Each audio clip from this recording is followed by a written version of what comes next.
It's always great to learn good and bad and ugly from other people. So today we're going to learn about a powerful set of questions raised by Federal District Court Judge Iain Johnston in Chicago dealing with a concealed carry permitting case associated with whether or not those with permits can carry guns in public transportation. His cross-examination, as reported on the internet by the Firearms Police Coalition and Bishop on Air, is quite telling and informative and likely will be able to be used by Second Amendment advocates moving forward. Let's talk about it when we get back.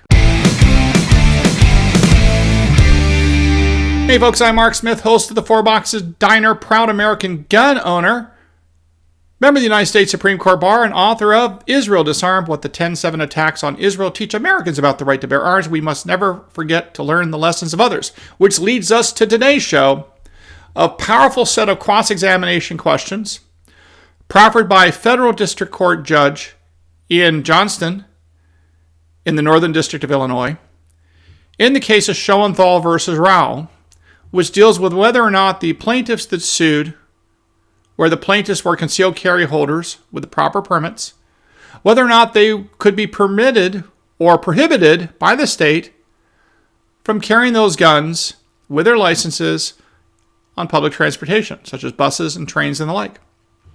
Well, as you may recall from prior videos, the judge got quite upset with the lawyers for the defendants. That's for the state of Illinois and the city of Chicago, Cook County.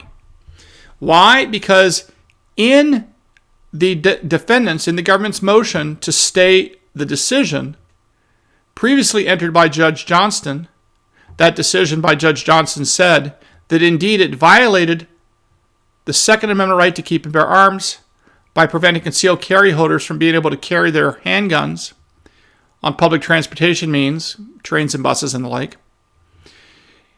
And after that ruling that came out in support of the Second Amendment, the government defendants filed a motion to stay that decision, preventing it from going into effect. That was what they were trying to accomplish. And again, the defendants tried to prevent that order from going into effect. Now, the problem arose for the government defendants, at least their lawyers, when in their motion to stay that decision, they essentially implied, although they say they didn't really mean to say this, they simply implied that the judge's order gave rise to a mass murder where some apparently psychopathic nutjob murdered 4 homeless people on the trains out there in Illinois. And this was raised in the context of the government's motion to stay the court's favorable ruling in favor of the Second Amendment. Now, this upset the judge because the judge interpreted it, at least based on the public record, interpreted as suggesting that somehow his order to allow these 4 individual plaintiffs that sought to vindicate their Second Amendment rights, that somehow this order gave rise and caused this nutjob psychopath to murder 4 people, 4 homeless people, apparently, based on the public record. Well, during this hearing over whether or not the stay motion should be granted and whether or not the lawyers for the government should be sanctioned for making that statement that had the implication of blaming the judge for these murders, there was a lot of great questions raised by the judge. And I think these questions and the non-answer answers given by the government defendants might be very helpful for the Second Amendment community going forward. And I should note that a lot of the information that I'm about to report on was revealed or made available to me via X, formerly known as Twitter, by 2 excellent X sources, journalists. First, the Firearms Police Coalition, who FPC is obviously actively involved in this case. It's one of their cases. And also an excellent journalist out there in Illinois that many of you are familiar with, Bishop Online. Bishop Online, I encourage you to follow both Bishop Online on X and the Firearms Police Coalition, Guns Policy on X as well, because they're both excellent sources that I like to consult involving legal cases and the like, touching on our Second Amendment rights.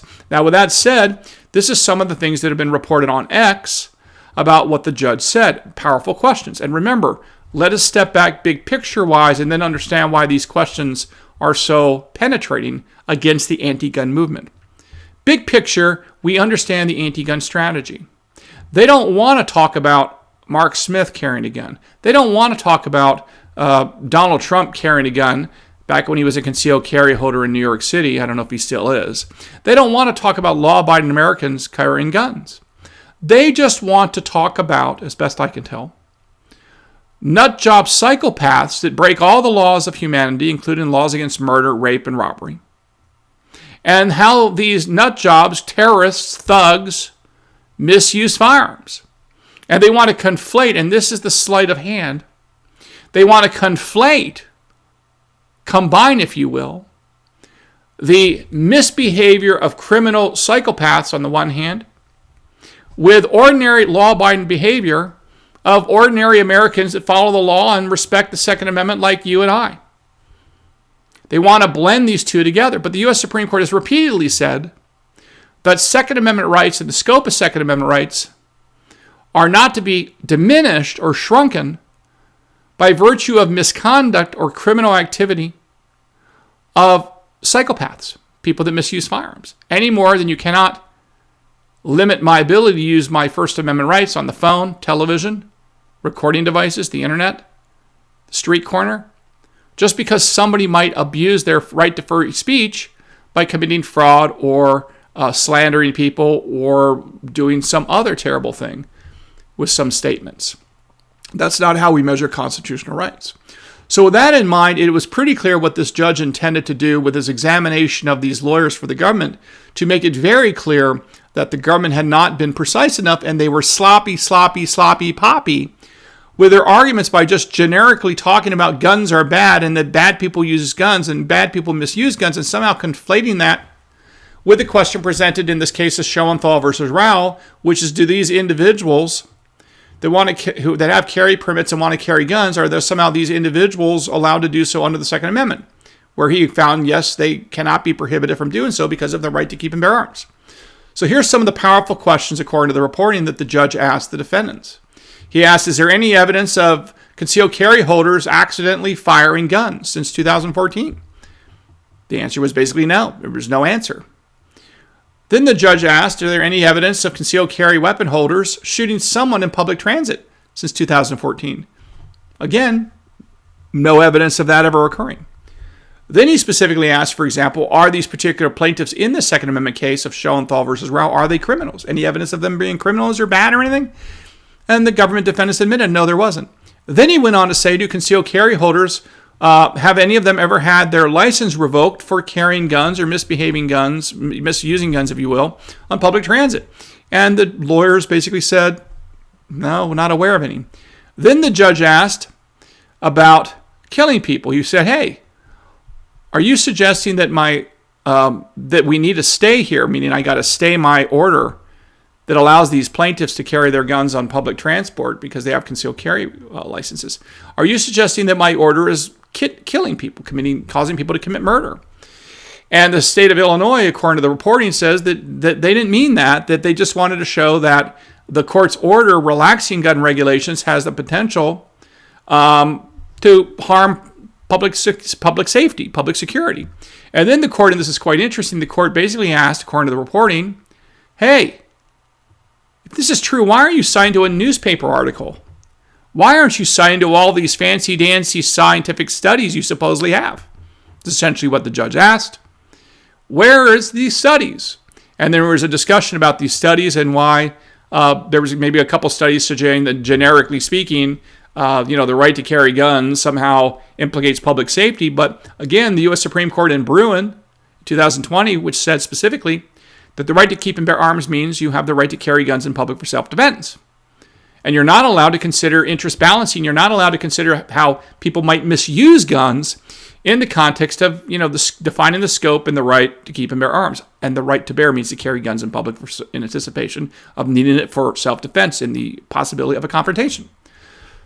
So again, the judge then continued to ask questions and says, well, how many prosecutions have there even been in Illinois of concealed carry holders who were carrying on public transit? And government lawyers did not appear to know the answer to that question. Then again, he asked about the number of arrests of concealed carry holders carrying on public transport.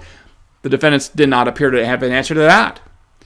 And again, there was a discussion of the risk of potential accidental discharge And then the judge says, oh, okay, so you're trying to suggest that there's a possibility that someone carrying a gun could accidentally discharge the firearms. Then he goes on to say, well, is there anything specific to the plaintiffs, really? And, of course, there was nothing in the plaintiff's background that would suggest that they would engage in accidental discharge of a firearm. I mean, after all, as the court kind of indicated during this hearing, these are people that had gone through this extensive training to be able to conceal carry. They got the concealed carry permit by the state, and they've been vetted. So now that all this has occurred, why do you think they're going to misuse firearms, given all this vetting? And of course, we all know, and this was not brought up in the hearing, though it would have been a good thing to possibly cite to if you're pro-Second Amendment, is the 1764, that's right, 1764 article, specifically a book actually, on crimes and punishments by Cesar Beccaria, who we've talked about in the past. Cesar Beccaria specifically saying that the only people that follow gun laws are those that